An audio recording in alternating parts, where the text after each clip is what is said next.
बिस्मिल्लाहिर्रहमानिर्रहीम बिस्मिल्लाहिर्रहमानिर्रहीम अस्सलाम वालेकुम। ਤੁਸੀਂ ਵੇਖ ਰਹੇ ਹੋ YouTube ਤੇ ਮੈਂ ਹਾਂ ਸ਼ਾਜ਼ਰ ਰਿਆਜ਼। ਸਭ ਤੋਂ ਪਹਿਲਾਂ ਤੇ ਸਾਡੇ ਚੈਨਲ ਤੇ ਨਵੇਂ ਆਉਣ ਵਾਲੇ ਜਿਹੜੇ ਹਜ਼ਰਾਤ ਨੇ ਉਹਨਾਂ ਅੱਗੇ ਗੁਜ਼ਾਰਿਸ਼ ਹੈ ਕਿ ਸਾਡੇ ਚੈਨਲ ਨੂੰ ਸਬਸਕ੍ਰਾਈਬ ਕਰ ਦਿਓ ਤੇ ਨਾਲ ਹੀ ਬੈਲ ਵਾਲੇ ਬਟਨ ਨੂੰ ਪ੍ਰੈਸ ਕਰ ਦਿਓ ਤਾਂ ਕਿ ਹਰ ਨਵੀਂ ਆਉਣ ਵਾਲੀ ਵੀਡੀਓ ਬਰ ਵਕਤ ਤੁਹਾਡੇ ਤੱਕ ਪਹੁੰਚ ਜਾਏ। ਇਹ ਚੈਨਲ ਸਾਡਾ ਨਹੀਂ ਹੈ, ਇਹ ਬਲਕਿ ਸਾਰਾ ਸਭ ਦਾ ਚੈਨਲ ਹੈ, ਇਹ ਤੁਹਾਡਾ ਆਪਣਾ ਚੈਨਲ ਹੈ। ਤੇ ਜਿਸ ਤਰ੍ਹਾਂ ਕਿ ਹਰ ਦਫਾ ਅਸੀਂ ਕੋਈ ਨਾ ਕੋਈ ਜਾਨਵਰ ਲੈ ਕੇ ਆਉਂਦੇ ਹਾਂ, ਕੋਈ ਮੱਝ, ਕੋਈ ਗਾਂ, ਕੋਈ ਟਰੈਕਟਰ ਵਗੈਰਾ ਲੈ ਕੇ ਆਉਂਦੇ ਹਾਂ ਫਰੋਖਤ ਹੋਣ ਵਾਸਤੇ। ਇਸੇ ਤਰ੍ਹਾਂ ਅੱਜ ਵੀ ਅਸੀਂ ਆਏ ਹਾਂ ਤੇ ਮੱਝ ਉਹ ਮੱਝ ਦੇ ਬਾਰੇ ਵਿੱਚ ਗੱਲਬਾਤ ਕਰਨ ਤੋਂ ਪਹਿਲਾਂ ਅਸੀਂ ਅਫਜ਼ਲ ਬਾਣ ਸਾਹਿਬ ਨੇ ਤੇ ਇਹਨਾਂ ਕੋਲੋਂ ਅਸੀਂ ਪਤਾ ਕਰਨੇ ਆ ਕਿ ਸਾੜੂ ਦਾ, ਮੂੰਹ ਸੜੀ ਦਾ, ਚੰਦਰੀ ਦਾ ਇਲਾਜ ਜਿਹੜਾ ਉਹ ਇਹ ਦੱਸਦੇ ਨੇ ਤੇ ਆਪਣੇ ਦੋਸਤਾਂ ਨਾਲ, ਭਾਈਆਂ ਨਾਲ ਅਸੀਂ ਸ਼ੇਅਰ ਕਰਨੇ ਆ ਤਾਂ ਕਿ ਕਿਸੇ ਦਾ ਭਲਾ ਹੋ ਜਾਏ। ਕਿਸੇ ਨੂੰ ਕੋਈ ਅਗਰ ਇਹੋ ਜਿਹੀ ਕਿਸੇ ਬਿਮਾਰੀ ਦੇ ਵਿੱਚ ਕਿਸੇ ਦਾ ਡੰਗਰ ਕੋਈ ਮੁਬਤਲਾ ਹੈ ਤੇ ਉਹਦਾ ਫਾਇਦਾ ਹੋ ਜਾਏ। अस्सलाम वालेकुम। वालेकुम अस्सलाम भाई जी।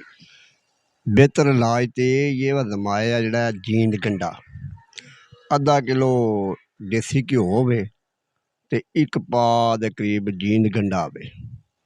वो अगे तुसीं वेख्या तुहानूं विखाया है। वो जींद गंडा जड़ा उन्होंने ब्राउन करके देसी घ्यो नूं अग ते रख के वो दिता जाए, इंशाअल्लाह अल्लाह दे कोल थण वाली बीमारी जड़ी कोई भी ਉਹਦੇ ਉੱਤੇ ਬਿਹਤਰ ਮਕਬੂਲ ਇਲਾਜ। ਉਹਦੀ ਮਕਦਾਰ ਕੀ ਹੈ? ਗੰਢੇ ਦੀ ਕਿਤਨੀ ਮਕਦਾਰ ਹੈ ਤੇ ਦੇਸੀ ਘਿਓ ਦੀ ਕਿਤਨੀ ਮਕਦਾਰ ਹੈ? ਅੱਧਾ ਕਿਲੋ ਦੇਸੀ ਘਿਓ ਹੋਵੇ, ਇੱਕ ਪਾਓ ਗੰਢਾ ਆਵੇ। ਥੋੜਾ ਜ਼ਿਆਦਾ ਹੋ ਜਾਏ ਜਾਂ ਘੱਟ ਹੋ ਜਾਏ ਤੇ ਉਹਦਾ ਐਡਾ ਕੋਈ ਨਹੀਂ ਆ ਫਰਕ। ਉਹ ਮਤਲਬ ਹੈ ਕਿ ਜਿਸ ਤਰ੍ਹਾਂ ਤੜਕਾ ਲਾਈਦਾ ਨਾ, ਇਸ ਤਰ੍ਹਾਂ ਉਹਨੂੰ ਬਰਾਉਨ ਕਰ ਲੈਣਾ, ਉਹ ਠੰਡਾ ਕਰਕੇ ਤੇ ਮਾਂ ਨੂੰ ਦੇ ਦਿਓ। ਇਹ ਜਿਹੜਾ ਦੱਸੀ ਜੇ ਮਕਦਾਰ ਹੈ ਇੱਕ ਖੁਰਾਕ ਕਿਤਨੀਆਂ ਖੁਰਾਕਾਂ ਦੇ? 3 ਖੁਰਾਕਾਂ ਦੇਣੀਆਂ ਚਾਹੀਦੀਆਂ ਨੇ। 3 ਖੁਰਾਕਾਂ ਦੇ ਤਣਾ ਤੇ ਬਹੁਤ बेहतरीन इलाज है और जमाए आ बहुत अच्छा इलाज है। नाज़रीन जेड़े गंढे दी वीडियो जेड़ी है वो स्क्रीन ते आ रही होवे दी, तुसी इथों गंढे नूं भी देख सकदे हो कि की चीज़ है गंढा। ये दूसरे गंढे की तरह गंढा हुंदा है, बाकी ये थोड़ा कोई मुख्तलिफ हुंदा है। इहदे पत्तर लंबे ने, तुसी देख रहे हो स्क्रीन ते कि इहदे लम्मे पत्ते ने ते थल्ले गंढा जेड़ा है हुंदा है ਤੇ ਉਸ ਗੰਢੇ ਦੀ ਗੱਲ ਕਰ ਰਹੇ ਨੇ। 2-2 ਕਿਲੋ ਦਾ ਵੀ ਗੰਢਾ ਹੁੰਦਾ ਹੈ, ਇਹ ਕਾਫੀ ਵੱਡੇ ਗੰਢੇ ਹੁੰਦੇ ਨੇ ਜਿਹੜੇ 2-2 ਕਿਲੋ ਤੱਕ ਵੀ ਇੱਕ ਗੰਢਾ ਹੁੰਦਾ।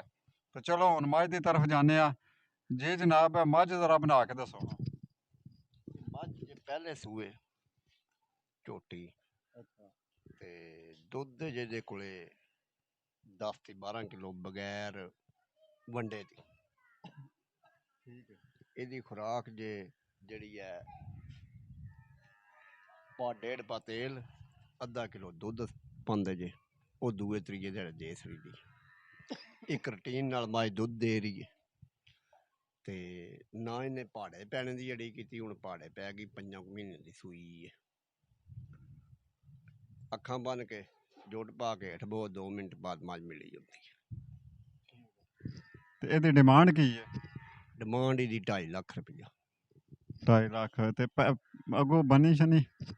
ਬਣੀ ਨਹੀਂ ਹੈ, ਕੱਟੀ ਮਗਰੇ ਮੱਝ ਦੇ ਕੱਟੀ ਨਾਲ ਹੀ ਦਿਆਂਗੇ। ਕੱਟੀ ਨਾਲ ਹੀ। ਜੀ ਨਾਜ਼ਰੀਨ, ਮੱਝ ਪਹਿਲੇ ਸੂਵੇ ਮੱਝ ਕੱਟੀ ਮਗਰ ਹੈ।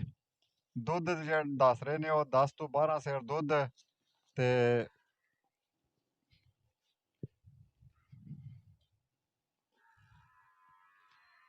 ਪਹਿਲੇ ਸੂਵੇ ਝੋਟੀ ਜਿਹੜੀ ਉਹ 10-12 ਸੇਰ ਦੁੱਧ ਦੇ ਤੇ ਬੜਾ ਦੁੱਧ ਹੁੰਦਾ ਪਹਿਲੇ ਸੂਵੇ ਦੇ ਵਿੱਚ ਤੇ ਅੱਛੀ ਨਸਲ ਹੈ। ਕਿਉਂਕਿ ਨਸਲਾਂ ਤੇ ਗੱਲ ਜਾਂ ਇਹ ਝੋਟੀ ਤੇ ਉਹ ਸਕਰੀਨ ਤੇ ਨੰਬਰ ਆ ਰਿਹਾ ਹੋਣਾ ਅਫਜ਼ਲ ਬਾਣ ਸਾਹਿਬ ਦਾ, ਤੇ ਇਹਨਾਂ ਨਾਲ ਰਾਬਤਾ ਕਰ ਸਕਦੇ ਹੋ ਤੁਸੀਂ। ਰਾਬਤਾ ਕਰਕੇ ਤੇ ਇਹ ਕੀਮਤ ਵੀ ਉਹਨਾਂ ਨੇ ਦੱਸ ਦਿੱਤੀ ਹੈ। ਮਜ਼ੀਦ ਤੁਸੀਂ ਫੋਨ ਤੇ ਉਹਨਾਂ ਨਾਲ ਰਾਬਤਾ ਕਰਕੇ ਕੀਮਤ ਦੇ ਹਵਾਲੇ ਨਾਲ ਵੀ ਹੋਰ ਵੀ ਕੋਈ ਗੱਲਬਾਤ ਪਤਾ ਕਰਨੀ ਹੋਵੇ, ਪੁੱਛਣੀ ਹੋਵੇ ਤੇ ਉਹ ਤੁਸੀਂ ਦੱਸ ਸਕਦੇ ਹੋ।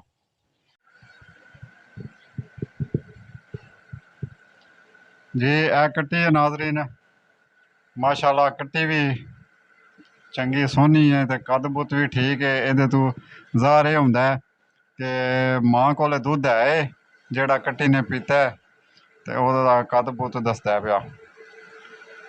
ਤੇ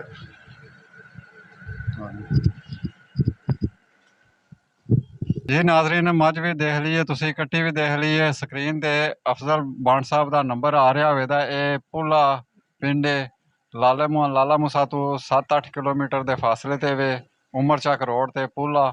ਤੇ ਸਕਰੀਨ ਤੇ ਅਫਜ਼ਲ ਸਾਹਿਬ ਦਾ ਨੰਬਰ ਆ ਰਿਹਾ ਹੋਵੇਗਾ, ਤੁਸੀਂ ਰਾਬਤਾ ਕਰ ਸਕਦੇ ਹੋ ਇਹਨਾਂ ਨਾਲ। ਤੇ ਹੋਰ ਮਜ਼ੀਦ ਮੱਝ ਦੇ ਹਵਾਲੇ ਨਾਲ ਕੋਈ ਗੱਲਬਾਤ ਪੁੱਛਣੀ ਹੋਵੇ, ਕੋਈ ਰੇਟ ਦੀ ਗੱਲ ਕਰਨੀ ਹੋਵੇ, ਤੁਸੀਂ ਕਰ ਸਕਦੇ ਹੋ। ਤੇ ਕਰਕੇ ਤੇ ਇਹਨਾਂ ਜਿੰਨੇ ਕਿਸੇ ਨੇ ਕੋਈ ਮੱਝ ਲੈਣੀ ਹੋਵੇ, ਉਹ ਕੋਈ ਦਿਲਚਸਪੀ ਲੈਂਦਾ ਹੋਵੇ, ਉਹ ਇਹਨਾਂ ਨਾਲ ਰਾਬਤਾ ਕਰ ਸਕਦੇ ਹੋ। ਤੇ ਇਹਦੇ ਨਾਲ ਹੀ ਜਨਾਬ ਬਹੁਤ ਮਿਹਰਬਾਨੀ, ਸ਼ੁਕਰੀਆ। ਅੱਲਾਹ ਤਾਲਾ ਸਭ ਨੂੰ ਆਪਣੇ ਹਿਫਜ਼ੋ ਮਾਨ ਵਿੱਚ ਰੱਖਣ। ਅੱਲਾਹ ਤਾਲਾ ਹਰ ਕਿਸੇ ਨੂੰ ਹੱਕ ਹਲਾਲ ਦੀ ਰੋਜ਼ੀ ਕਮਾਉਣ ਦੀ ਤੌਫੀਕ ਅਤਾ ਫਰਮਾਨ। ਅੱਲਾਹ ਤਾਲਾ ਹਰ ਕਿਸੇ ਦੇ ਕਾਰੋਬਾਰ ਦੇ ਵਿੱਚ ਆਪਣੀਆਂ ਰਹਿਮਤਾਂ, ਆਪਣੀਆਂ ਬਰਕਤਾਂ ਅਤਾ ਫਰਮਾਨ। ਅੱਲਾਹ ਤਾਲਾ ਮੁਲਕ ਪਾਕਿਸਤਾਨ ਤੇ ਆਪਣੀਆਂ ਰਹਿਮਤਾਂ, ਆਪਣੀਆਂ ਬਰਕਤਾਂ, ਆਪਣੀ ਸ਼ਫਕਤ ਅਤਾ ਫਰਮਾਨ। ਪਾਕਿਸਤਾਨ ਨੂੰ ਅੱਲਾਹ ਤਾਲਾ ਰਹਿੰਦੀ ਦੁਨੀਆ ਤੱਕ ਕਾਇਮੋ ਦਾਇਮ ਰੱਖਣ। ਜਿਸ ਤਰ੍ਹਾਂ ਕਿ ਪਾਕਿਸਤਾਨ ਲਾ ਇਲਾਹਾ ਇल्लल्लाह ਦੀ ਬੁਨਿਆਦ 'ਤੇ ਬਣਿਆ, ਅਤੇ ਇਸ ਕਲਮੇ ਦੀ ਬੁਨਿਆਦ 'ਤੇ ਬਣਿਆ ਹੋਇਆ ਪਾਕਿਸਤਾਨ ਦਿਨ ਦੁਗਣੀ ਤੇ ਰਾਤ ਚੁਗਣੀ ਤਰੱਕੀ करे। पाकिस्तान जिंदाबाद।